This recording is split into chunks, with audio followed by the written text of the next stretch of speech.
Supercalifragilisticexpialidocious. Essa palavra gigantesca que eu acabei de falar aqui significa extraordinário. E ela é uma palavra gigantesca, como você pode perceber. Você tentando falar essa palavra agora, provavelmente você vai gaguejar. Mas eu vou te falar um segredinho, eu vou te ensinar como você pode falar ela de maneira perfeita até o final desse vídeo, sem gaguejar e de maneira adequada. Mas antes a gente precisa explicar o que é gaguejar. Por que as pessoas gaguejam tanto? Aonde o senhor está, por favor? Será que o senhor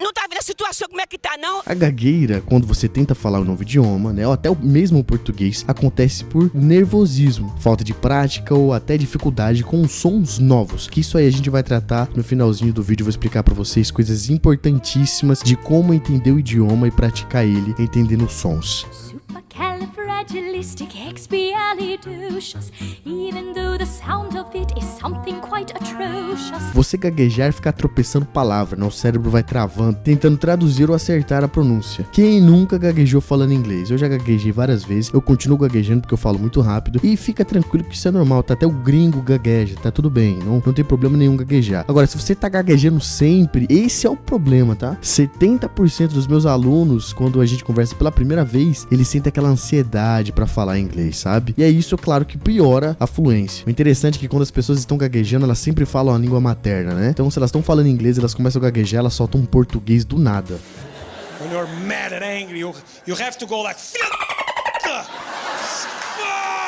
Eu dei uma pesquisada no Google e descobri que uma pessoa a cada 5 já gaguejou tentando falar inglês numa entrevista. Agora que a gente sabe disso, quais são as técnicas que a gente pode usar para reduzir a gagueira? Isso é, pra gente reduzir a gagueira, quando a gente tá falando inglês, a gente pode respirar fundo antes de falar devagar. Você que é um aluno e você está estudando, não precisa falar rápido, você é um aluno. Alunos precisam aprender e pessoas que estão aprendendo, elas andam devagar. Não faz sentido você aprender a dirigir, você pegar um carro e achar que você tá na Fórmula 1 querendo falar rápido o tempo todo. Isso não vai dar merda, tá entendendo? Vendeu uma fita por R$200. Negativo. Uma fita por...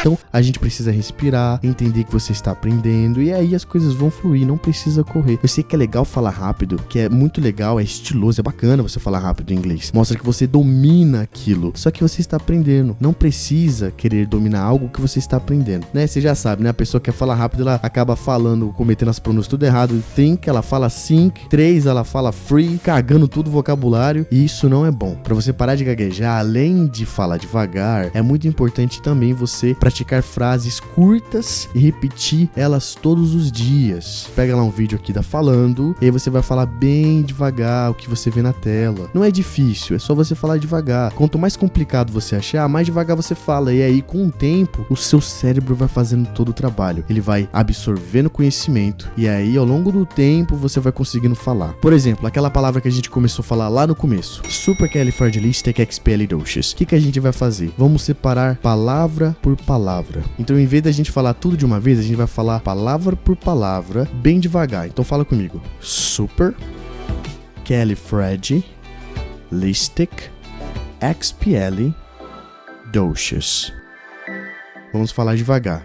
Supercalifragilisticexpialidocious. Supercalifragilisticexpialidocious. E aí, quando você conseguir falar palavra por palavra, o que a gente vai fazer? A gente vai falar elas em sequência, sem a gente pausar. Mas isso a gente vai fazer daqui a pouco. Sabe de uma coisa que falar inglês sozinho é excelente também. Falar com as paredes, falar com o cachorro, com o gato, com o espelho é extremamente importante, porque você está praticando. Isso é excelente, porque além de praticar, você está diminuindo a sua ansiedade, o seu estresse. 60% das pessoas que conversam com espelho em outro idioma gaguejam menos em público, sabia? É como se você estivesse treinando com outras pessoas, só que só com você. E aí seu cérebro não sabe a diferença, e aí você vai estar falando inglês, vai estar praticando o seu inglês. Uma coisa também muito interessante é que o nosso cérebro, ele normaliza aquilo que a gente faz repetidamente. Como eu falei que é importante a gente pegar uma frase e repetir ela todos os dias, também é importante você ouvir inglês todos os dias para você entender como funciona. Porque o idioma, ele não é só falado, ele é cantado, tem pausas específicas, igual no português. Quando você for dormir, tenta ouvir um podcast em inglês. Não ouve ouvir uma música, porque música é algo diferente. Tenta ouvir algo prático que as pessoas estão falando cotidianamente, palavras simples, nada muito sofisticado, nem algo muito robusto. Porque eu sou assim em competição também, de tipo assim, tamo competindo,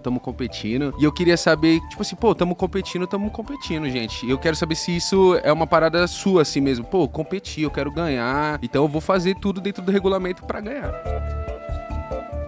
E aí, depois que você sabe falar palavra por palavra, supercalifragilisticexpialidocious, o que a gente vai fazer? A gente vai falar todas essas palavras sem pausar. Vamos tentar. Supercalifragilisticexpialidocious. De novo. Supercalifragilisticexpialidocious. E aí, a gente já está começando a falar com um pouquinho mais naturalidade, um pouquinho de mais naturalidade. Supercalifragilisticexpialidocious.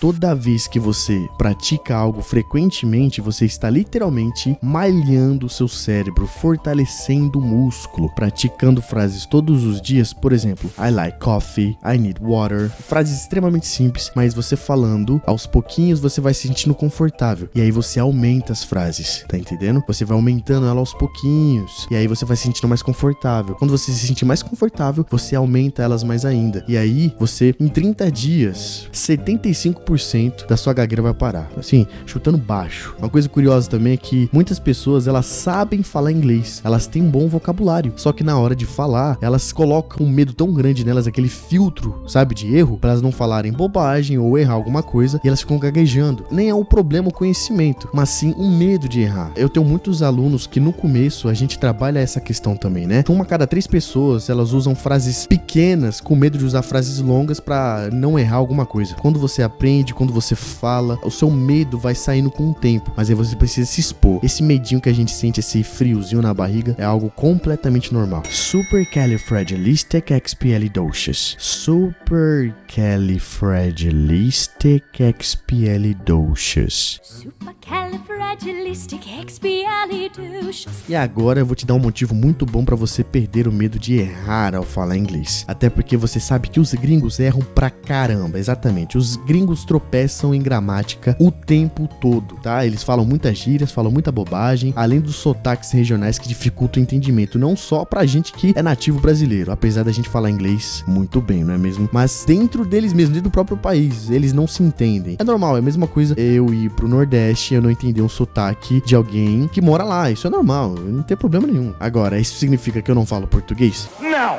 eu não tô louco. Claro que não, eu falo português aqui de São Paulo, apesar de eu ter um sotaque bem misturado, né? Eu falo inglês, eu falo português, eu converso com muita gente, eu consigo dialogar, eu consigo me comunicar. Não tem por que eu ficar morrendo de medo em errar o inglês ou não entender alguém, é normal. Se eu não conseguir entender, eu falo sorry, pronto, acabou, a pessoa vai repetir. Olha, pra você entender, os gringos erram o tempo todo your, que é pra você escrever you are, que você é, eles escrevem your. Muita gente escreve de burrice mesmo, tá? Eles confundem pra caramba também o there e there.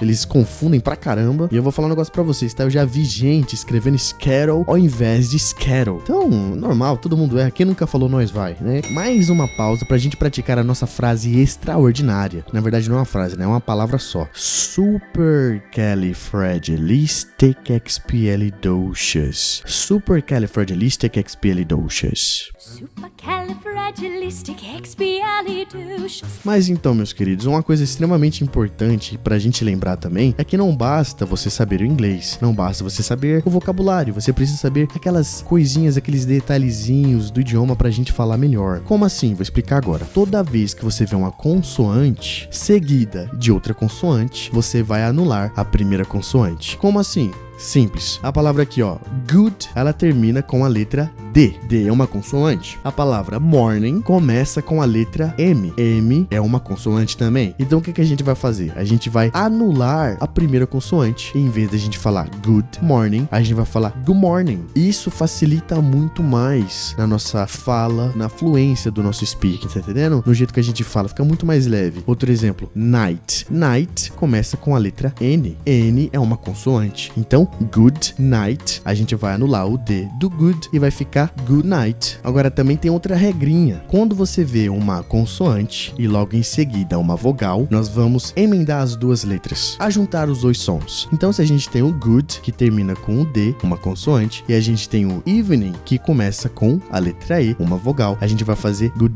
evening. E com a palavra afternoon, que começa com A, a gente vai falar good afternoon ou good afternoon. Vou dar um exemplo prático disso com a frase How do you spell your last name? Essa palavra aqui, ó, geralmente, quem está aprendendo vai falar tudo direitinho. How do you spell your last name? Mas na verdade, a gente vai fazer o seguinte, ó. O do ali, ó, a gente vai tirar o e vai emendar ele com you. E a gente vai falar do. E aí, a gente não vai falar your, a gente vai falar your. Porque your vai demorar muito tempo pra gente falar. O last, lembra da consoante com consoante? A gente vai tirar o T aqui porque é o consoante. E o N é uma consoante também. E a gente vai falar, em vez de last name, a gente vai falar last name. E aí, em vez de você falar how do you spell your last name, você vai falar how do you spell your last name. Fica mais fluido, fica melhor pra falar. Mas isso daí vem com o tempo, conforme a gente vai falando, conforme a gente vai aprendendo, conforme a gente vai se desenvolvendo. É algo bem simples. E aí, pra gente finalizar o vídeo agora, vamos praticar aquela frase estrondosa, maravilhosamente maravilhosa, estupenda, que é o supercalifragilisticexpialidocious. Supercalifragilisticexpialidocious. Supercalifragilisticexpialidocious. Supercalifragilisticexpialidocious. Mas é isso aí, galera. Muito obrigado por assistir o vídeo até aqui. Fico muito feliz de vocês estarem gostando bastante dos vídeos. Fiquem à vontade para curtir, comentar, compartilhar e pedir sugestão de aula e de vídeo, que vai ser um prazer fazer aqui para vocês. Um abraço.